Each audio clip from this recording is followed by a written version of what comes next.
Então, agora vamos conversar um pouco sobre o papel dos intelectuais, a relação desses intelectuais com o Estado Novo, né?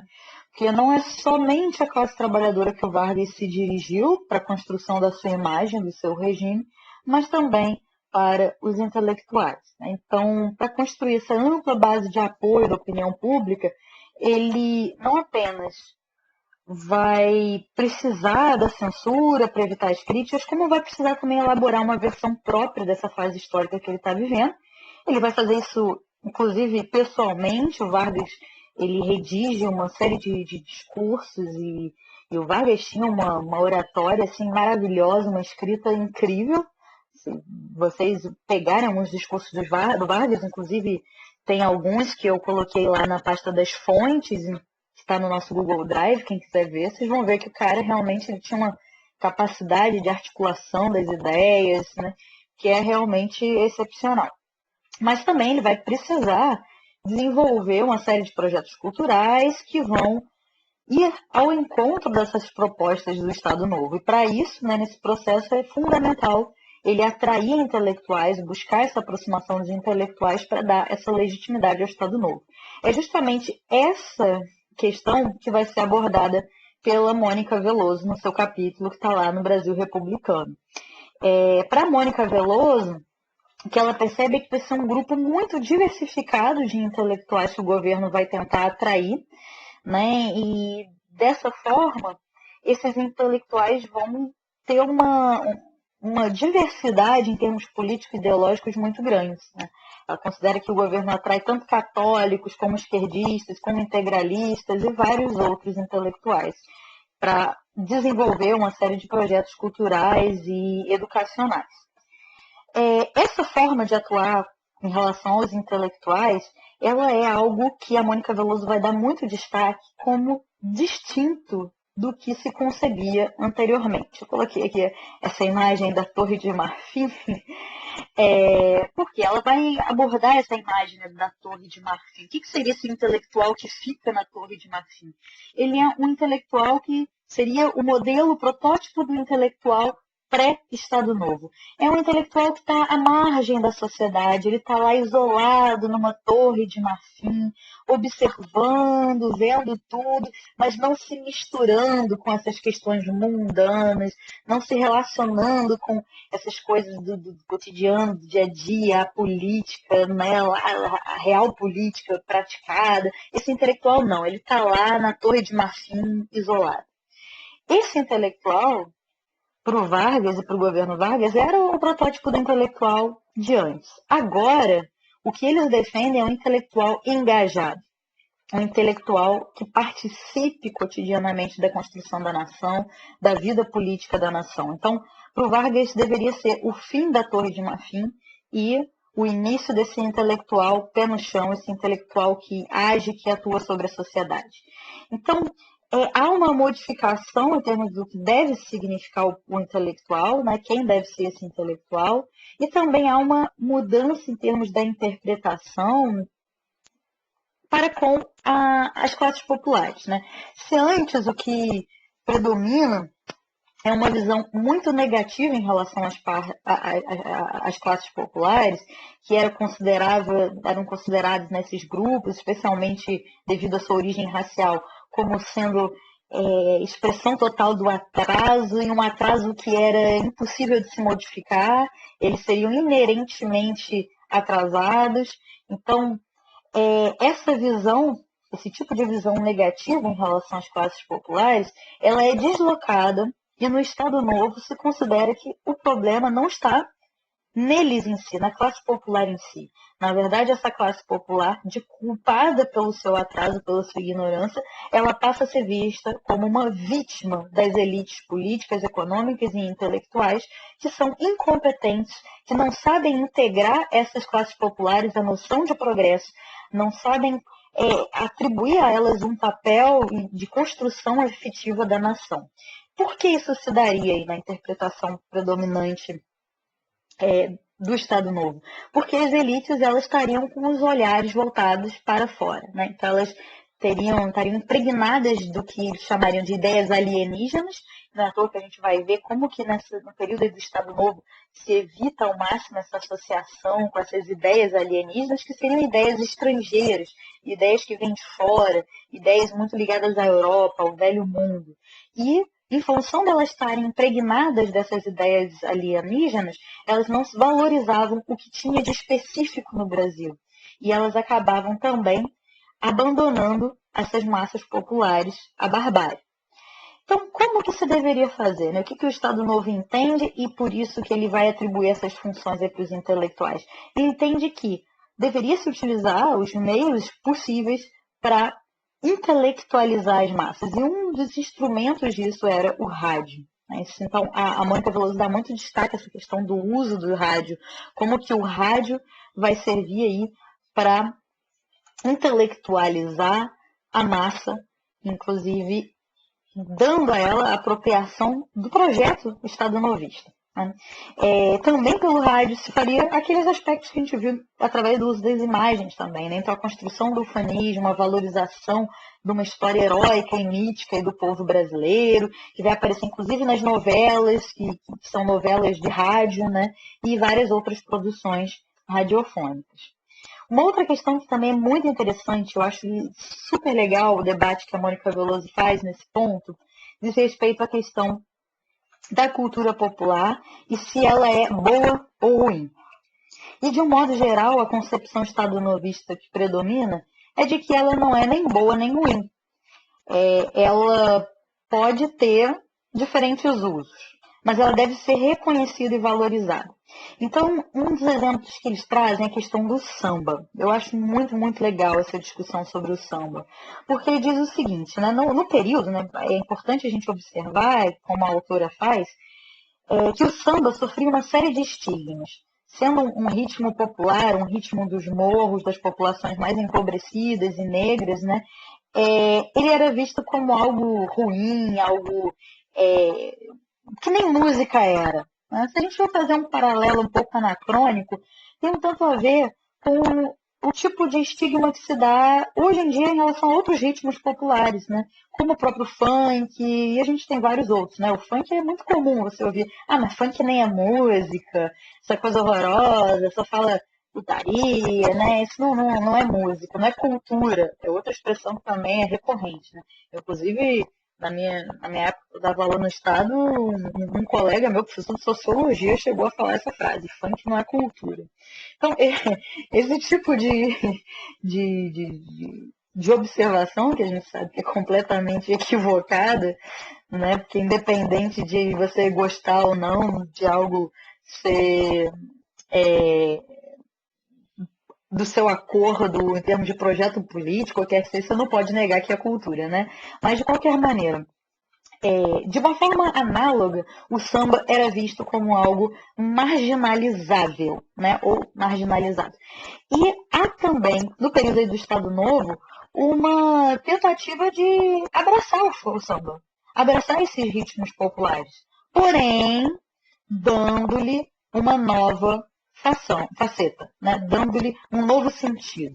Então, o Estado Novo, ele critica, sim, determinadas manifestações do samba. Que manifestações são essas? Aquelas ligadas à boemia, ligadas à ociosidade, ligada à vida, aquela vida, né, de artista, sem compromisso. Isso, qualquer samba que esteja vinculado a essa lógica, vai ser criticado, inclusive censurado. Né? Uma vez que o Estado Novo tem na DIP um aparelho de produção de propaganda, mas também de controle e de estabelecimento de censura, esse samba voltado para a vida da boemia, esse samba ele é criticado e censurado. Mas o samba é visto como algo positivo. E não é à toa que a Mônica Veloso cita até uma matéria de jornal da Cecília Meirelles, em que a Cecília Meirelles fala sobre como que o samba, que era visto como algo muito negativo, poderia sim servir de um instrumento de educação das classes populares, de um instrumento de promoção de uma sociedade melhor. E aí que samba deveria ser esse, né? Deveria ser um samba comprometido com o ideário estado-novista, especialmente comprometido com a lógica do trabalho. Então a gente tem alguns casos de samba que a letra foi forçosamente modificada. Então, de um samba exaltador da boemia, passou a um samba exaltador do mundo do trabalho. Então, esse é um aspecto muito interessante, né? Essa substituição desse samba, um samba do mal, por um samba do bem, um samba que estaria comprometido com um projeto varguista. Outra questão também que é muito interessante e que a Mônica Veloso também vai abordar, e que diz respeito aí à própria transformação do Estado Novo, diz respeito ao período aí próximo da Segunda Guerra. Eu vou abordar mais detalhadamente na próxima semana, né, quando a gente for ver o fim do Estado Novo e o início do período aí da redemocratização, essa Segunda República que nós temos a partir de 1946, que o próprio Vargas ele vai transitando em termos de aproximação às diferentes forças políticas internacionais daquele momento. Então, se no primeiro momento o Vargas tem aquela simpatia para com a Carta del Lavoro italiana do Mussolini, e logicamente de inspiração fascista, no passado do seu governo, o Vargas também vai transitando em função, inclusive, de interesses políticos próprios. Então, no período que se aproxima aí da Segunda Guerra, o Vargas vai cada vez mais sair se aproximar da esfera de influência dos Estados Unidos de uma maneira bem intensa. Então, essa aproximação do Vargas aos Estados Unidos implica também, da parte dos Estados Unidos, todo um investimento cultural de aproximação do Brasil. E aí é que os Estados Unidos vão criar essa figura que vocês devem conhecer, do Zé Carioca. Né? E o Zé Carioca, que a autora aponta, ele próprio, de alguma maneira, dialoga com o que se espera desse protótipo do brasileiro aí do período. E que, de alguma maneira, se espelha na própria figura do Vargas. Então, ele é um cara que ele é boa praça, ele é simpático, ele é esperto, mas ele também é um cara, né, que está aí comprometido com esse ideal de brasilidade. Né? Então, isso é algo bem interessante, essa aproximação, esse americanismo que a autora fala, né, que é essa aproximação do Brasil com essa ideia de América, essa identificação com os Estados Unidos da América, ainda que, logicamente, com essa preocupação também de dar uma faceta nacional. Um outro aspecto que também é trazido pela autora, que é muito interessante, e a gente vai perceber, inclusive em alguns textos do Vargas, alguns discursos do Vargas, é que no período do Estado Novo, o Vargas começa também a construir uma ideia, uma noção de que desde a Revolução de 1930 até a consolidação do Estado Novo, seria uma consolidação do projeto modernista, daquelas intenções expressas desde lá da Semana de Arte Moderna, intenções essas que caracterizavam um projeto de brasilidade, um projeto de dar ao Brasil uma cara própria, né, valorizar o que era específico daqui, desde a natureza, ao povo, a configuração étnico-racial própria, a questão da valorização da mistura, da mestiçagem, né? Então essa ideia toda muito presente nas ideias ali da Semana de Arte Moderna, e que o Vargas considera-se herdeiro e consolidador, ou melhor, ele transforma essas ideias em prática desde a Revolução de 1930 e especialmente no período do Estado Novo. Então, esse é um outro aspecto bastante interessante e que também visa, para se consolidar, essa aproximação, inclusive, dos modernistas, atraindo-os para o governo, atraindo para a esfera do governo.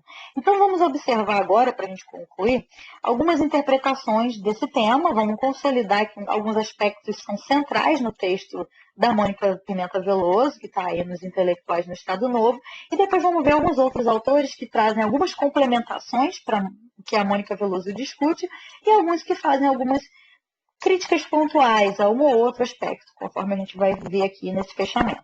Então, um dos aspectos que é central para Mônica Veloso, para a discussão sobre os intelectuais, é que ela identifica que o Vargas teria buscado a aproximação desses homens letrados em novos termos. Né? Essa aproximação passaria pela construção de uma ideia de um intelectual ativo, um intelectual que precisa estar comprometido e engajado com os projetos culturais do governo. Então, esse é um aspecto que a Mônica Veloso considera basilar e que está aí no centro da sua análise, no centro das suas reflexões. Para ela, havia uma intenção aí de promover um projeto, né, de Estado que iria moldar a nação através da educação e das artes. E ainda que esse projeto maior comportasse diferentes propostas educacionais e movimentos artísticos que tinham algumas diferenças entre si, mas que seriam controladas bem de perto aí pelo Estado, que, logicamente, caso desviasse excessivamente, isso seria controlado pelos mecanismos de censura. Para ela ainda é importante observar esse estímulo, né? Eu acho que o grande destaque, o aspecto central do seu texto é essa questão desse estímulo à participação política dos intelectuais. E por isso que ele vai atrair intelectuais de diferentes vertentes e também vinculado ao que a gente viu na aula anterior sobre essa ideia do Estado de compromisso que engloba no campo econômico diferentes grupos, mas também no campo das ideias, esses diferentes grupos seriam aproximados a partir desse engajamento dos intelectuais. Um outro pensador a respeito, né, que estudou essa questão dos intelectuais no Estado Novo é o Daniel Pecot. Ele é um sociólogo e no seu trabalho Os Intelectuais e a Política do Brasil entre o Povo e a Nação, ele aponta que, para além das intenções do governo Vargas, havia, por parte dos próprios intelectuais, isso desde a década de 20, uma intenção que está aí no movimento modernista, mas não somente, né, está espalhado aí nessas transformações que são muito presentes na década de 20, e meio aos próprios intelectuais há a intenção de dar forma ao Brasil. Então, esses intelectuais veem o Brasil como carente de características culturais, políticas e sociais próprias, e esses intelectuais eles já estariam predispostos a se engajarem num projeto que desse forma, que constituísse esse país, que caracterizasse ele culturalmente e politicamente. Então, o autor ele observa que esse tipo de intelectual, que ele já está ali predisposto, eles seriam convidados a compor os ministérios pelo Getúlio Vargas. E, especialmente, né, com maior destaque, o Ministério da Educação e Saúde, que era o MEIS. Né? Além disso, um dos aspectos que é interessante do trabalho aí do Pecot é justamente que ele traz esse conceito diferente do intelectual. Então, para ele, o intelectual, ele destaca isso, ele não é uma pessoa com formação acadêmica, ensino superior formal, mas sim todo aquele que, por estudo próprio, inclusive, conseguia e desejava analisar o Brasil, seus costumes e sua organização política e econômica. Tá? Então, esse intelectual que o Pecot analisa não é simplesmente aquele portador de um diploma, mas é aquele que busca e analisa o Brasil, seus costumes, né, sua forma de organização. Aí nós temos agora um outro trabalho, que é o trabalho da Helena Bomene, né, do Tempos de Capanema. Nesse trabalho, ela faz algumas críticas pontuais, algumas das ideias que aparecem aí na Mônica Veloso. Um dos aspectos que ela coloca, que ela dá destaque, são para as tensões, né? Porque no texto da Mônica Veloso a gente percebe, né, alguns aspectos, uma ou outra tensão que se dá, mas não é o foco, né? O foco da Mônica Veloso é perceber essa aproximação, essa espécie de fagocitose que o governo Vargas faz, né, que é nem uma ameba, né? A ameba ela vai fagocitando as coisinhas em sua volta e é assim que ela vai se alimentando. A célula vai pegando e incorporando a ela, né? Então eu gosto de usar essa analogia aí com a ameba. Então é como se o Estado Novo ele fosse fagocitando esses intelectuais, incorporando esses intelectuais diferentes, né, intelectuais ao seu governo. A Bomene ela dá destaque ao aspecto mais conflitivo da coisa. Então, os atritos político-ideológicos se dão entre os intelectuais e o Estado Novo. Então, ela observa que muitos intelectuais, por mais que colaborem com projetos do Estado Novo, eles não necessariamente são favoráveis à ideologia desse governo. Então, muitos são críticos, e ela dá destaque à questão da figura do Graciliano Ramos, que ele havia sido participante do PCB chegando a ser preso e perseguido em função disso, mas que posteriormente o Vargas, inclusive, o nomeia para exercer um cargo muito significativo, que era o cargo de inspetor-geral do ensino secundário no Distrito Federal. Então a gente percebe esse tensionamento, mas ao mesmo tempo, e aí nisso eu acho que vai ao encontro do que a Veloso coloca, que esses intelectuais, mesmo de matrizes ideológicas bastante distintas, eles encontram também um espaço de participação, ainda que isso seja tenso. E é aí que ela analisa, né, em outro artigo, inclusive, que é o Infidelidades Eletivas, Intelectuais e Políticas, ela observa como que, em determinadas situações, alguns intelectuais vão levar mais vantagens, né, e outros vão levar menos vantagem. Mas o grande destaque que ela dá, já aí naquele texto lá sobre o Capanema, é que a relação e a aproximação com o Estado Novo vai mediar esses tensionamentos e esses conflitos que são muito presentes aí no período, né? Então, ai caramba, deixa eu só ver aqui isso. Nossa, deixa eu tentar dar uma agilizada, né? Deixa eu pular essa parte aqui e vou para algumas considerações finais. Peraí, não, isso aqui é importante, sim. É um outro texto também, e aí esquecendo de mencionar, é um trabalho da Ângela de Castro Gomes e também da Marieta Ferreira, dois trabalhos, na verdade. Uma que a Ângela de Castro Gomes também foca no Ministério do Capanema, porque o Capanema foi um ministro que estava aí à frente do mês. Então, Capanema é o ministro e seu ministério. E outro é da Marieta Ferreira, que é a nota sobre a institucionalização dos cursos universitários de História no Rio de Janeiro. E ambas as autoras, elas observam que no Estado Novo haveria uma certa opção em termos de que grupos e que modelos culturais seriam propagados e difundidos e que outros teriam menos vantagem nisso. Então, para essas autoras, essa incorporação da intelectualidade não é igualitária. Né? Então, elas dão destaque, por exemplo, ao caso dos católicos, em que teriam obtido uma participação muito maior, de maior importância dentro dos projetos culturais do mês, enquanto outros foram ou se adaptando a essa nova realidade, ou eles acabaram saindo da cena política e cultural, que é o caso de vários intelectuais que, como a Bomene havia observado, em determinados momentos o tensionamento era tanto que eles colocavam seus cargos à disposição, se exoneravam. Né? Então, isso daí é um aspecto também a abordar. Então, só para concluir mesmo, eu acho que eu vou... não sei se eu estou preocupada com o tamanho do vídeo, né? Mas vamos lá. Então, como considerações finais, né? Então, algumas questões que é importante a gente observar para consolidar esse debate dos 3 últimos vídeos que eu coloquei aí na plataforma.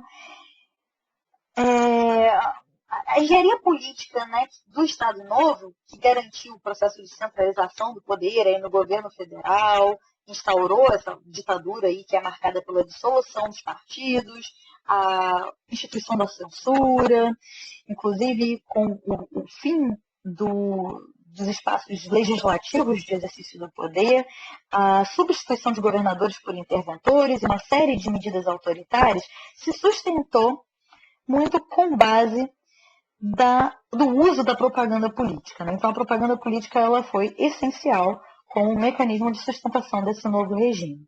E que, para unificar esse projeto nacional, era necessário também educar novas gerações, exaltar as qualidades do povo brasileiro, e que esse projeto foi levado à frente do Departamento de Imprensa e Propaganda. Então, há muito destaque nesse aspecto do Departamento de Imprensa e Propaganda como sendo o que vai levar à frente esse projeto.